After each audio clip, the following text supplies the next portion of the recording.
welcome to the Garden of Odin. I'm going to make sauerkraut. I have a lovely head of cabbage from my garden, as well as some dill and some hard-neck garlic. And this is the hard-neck stem. And these are the cloves. I'm going to put about 5 cloves into in that crock. And then I'm going to supplement my dill weed with some dill seed. And I'm going to use Mrs. Wage's salt, pickling and canning salts, and there's no anti-caking agent, and there's no iodine in here. Or you could use sea salt, because again, it's not going to have any artificial ingredients.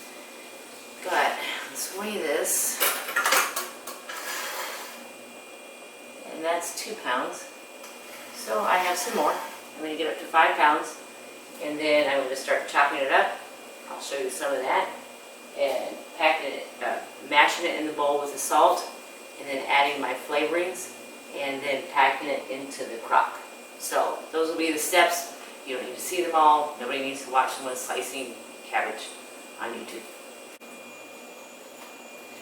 Well, that took a while. It's getting dark out already. I don't know if you can see the difference. This is what I mushed with my hands, and there's liquid brine coming through here. This is the other half of it, which is still just the sliced cabbage. I actually used my Eagle, that Eagle is called, manufactured in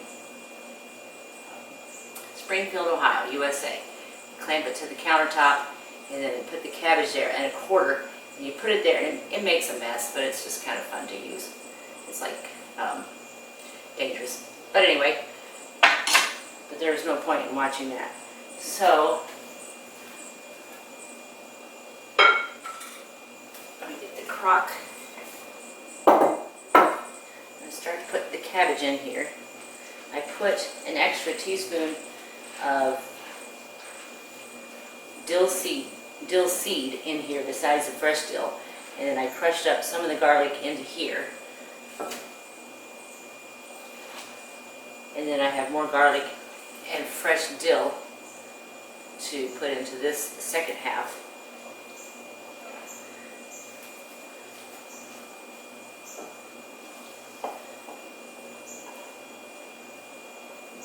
But I tasted it, and it tastes great. It's not too salty. You can get a little bit of a dill taste and a little bit of a garlic taste. So I've got the salt on here already. It's just not going to overflow as much out of this bowl. Maybe it is. It's kind of a messy process. You don't have to smush like this. You can actually just pack it and salt it right into the crock. But since I've got additives in here, I'm doing this. This is how a lot of people do it. Anyway, I don't know how people did it 80 years ago. Just another side note, when I was a kid growing up, the people who lived across the street they were this old German couple. And all I remember, every time I went in the house, was how bad it smelled. It was horrible. And then when I started making sauerkraut, I realized that's what I was smelling. I think they always had a crock fermenting. But they also kept the shades drawn, the windows closed, and it seemed like there was no air circulation through the house. So I like to think that my house doesn't stink too bad when I do this. I know it stinks some, but of course when it's done, it doesn't keep stinking. Then you put it in jars, and it's just the fermentation process is, don't kid yourself, pretty stinky, even with a sealed crock like this. And I would say that even if you used an airlock, if you had a big jar with an airlock on the top, some of that smell of the fermentation is going to come out of the airlock too, just by nature of it venting with the CO2. So, as you can see, this is a pretty fast process. Overall, it's time consuming, chopping, cleaning the cabbage, chopping it up, packing it in, getting everything ready. But it's still kind of a fun, hands-on project. and you get a pretty cool product at the end. So I'm going to finish mushing this up.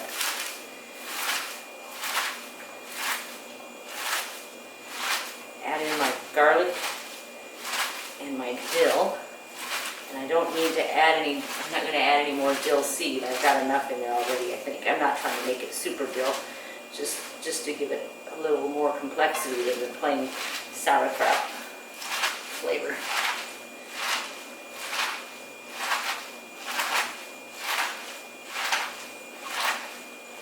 I got this crock from a company called Shed Online. They're just an online business. They used to have a store. They're out in California, Sonoma County. And they have local artisans make these crocks. But you don't need a crock. You don't need a fancy crock. You can just use a mason jar.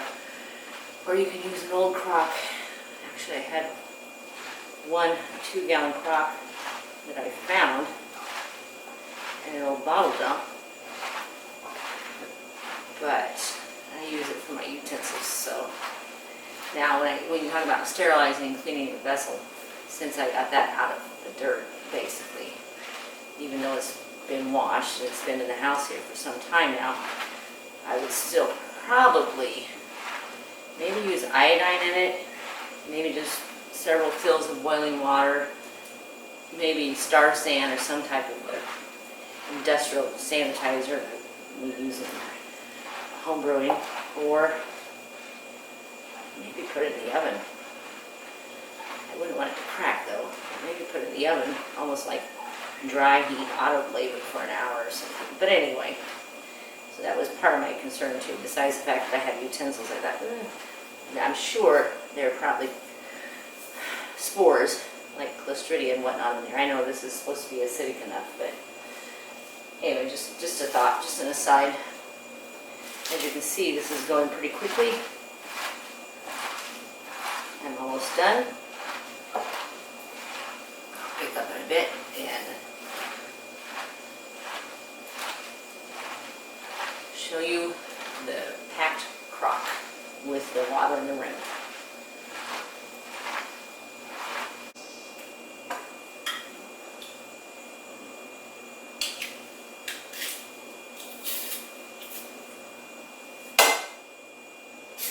Another thing about my garlic, this hardneck garlic, it grows wild around old homestead sites and in some ditches, the same places you might find wild asparagus growing. And you need to look probably in May or June. So maybe just a little bit after asparagus is ripe, if you're harvesting wild asparagus. And you'll see the scape, which is the curly part. And dig some of those up. They're going to be very small bulbs because they're competing against whatever else is growing in the ditch. But if you break those apart, the little cloves that are in each plant, and then you plant them in your garden, within a year or two, you should have a fairly nice, self-sustaining population of hardneck garlic. And that's how I got mine. On several occasions I bought, garlic in the little bags that you plant in your garden. And surprisingly, I never had any luck with it. But also, I haven't seen hardneck garlic available at a regular store where you'd buy garden seed. I'm sure it's available in specialty catalogs like in Baker Seed and things like that.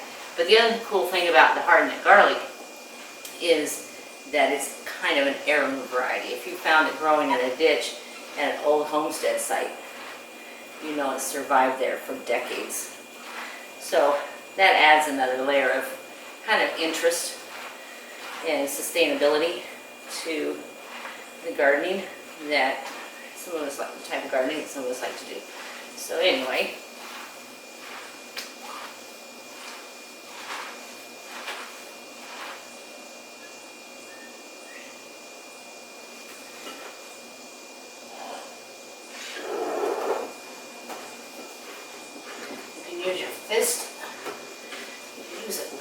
masher. If I had mashed this longer in the bowl, it would be even wetter, but it'll be fine. If you wanted to add a little water to cover it, which I don't think is necessary, if you just mash it enough, the brine will come up. But if you add a little water to cover it, make sure that you make the right percentage. So you're not just adding water, because you're going to dilute the salt that's in here. Now, another thing is a lot of people are concerned about salt or whatever. Well, then in that case, if you want sauerkraut and you don't want a lot of salt, I would still ferment it with salt, and then you can take it out of the jar, and I've done this before, and rinse it just over a colander, and there you go. You wash the salt out. Yes, there will be some salt still in the vegetable itself, but another thing that's really nice to do with the sauerkraut, after you've rinsed it, then put it in a skillet with some butter and some fresh fennel seed or something like that, or poppy seed. You brown it up really nice, and put it on a hot dog. So anyway, now I'm only about to hear. I should go and chop up some more cabbage, but it's getting late. And I don't know that I really feel like it. So this batch will be done in a week or two, and then I can jar it up. And then what I'd rather do than just make the whole thing with this dill garlic sauerkraut is to expand my sauerkraut horizons. I've made it with red cabbage before too. That's really good. It's pretty. I don't think it tastes any different. But I wanted to try one with apples. And in a couple weeks, I should have some apples that are ripe enough, providing slugs or whatever don't get in on my cabbage. And then I can have another variety of sauerkraut. So that looks pretty good. There it is, in there. You can see some of the brine coming out.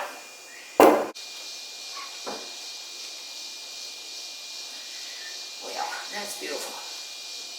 Now, put the weights in here.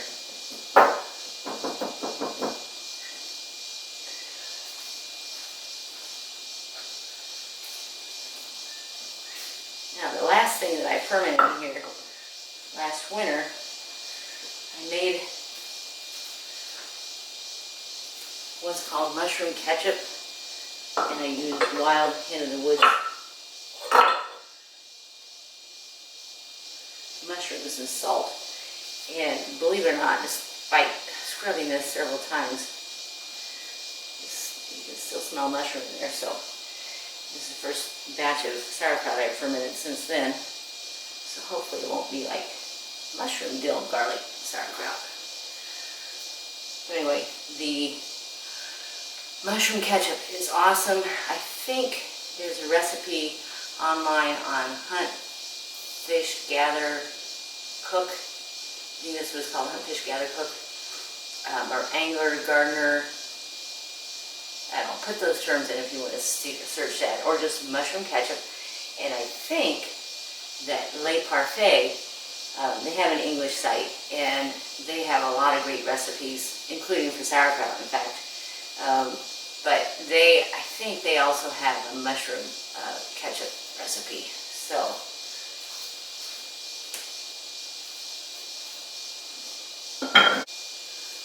here's the mushroom ketchup. It's beautiful. It's, I would actually strongly recommend making it because no one does, and it's really fun to make. It smells wonderful, and it's a fantastic additive to stews, to any tomato sauce if you want a mushroom flavor, and if you buy just plain tomato sauce, or if you just can your own and do it plain. So I would make something like this. If I make some again this year, I have plenty from last year, even after giving quite a bit away. If I make some again this year, I will make sure and show that because it's kind of intriguing. Let me put some water in there.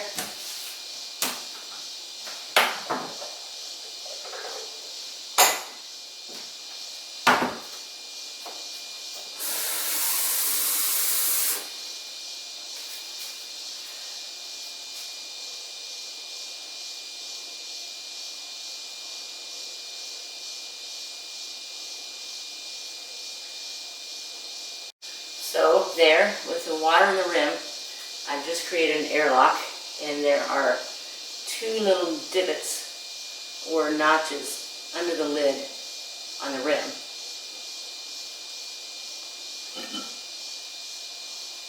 Right here and here. And so that way the CO2 can escape. It always makes a mess when you take it off and put it back on. It's just water though, so you don't need to put vinegar in there. You don't need to put any sanitizer in there. So anyway, that's it for making sauerkraut. Let me just say organic sauerkraut with heirloom hardneck garlic. Now all I have to do is clean up. Thanks for watching The Garden of Odin.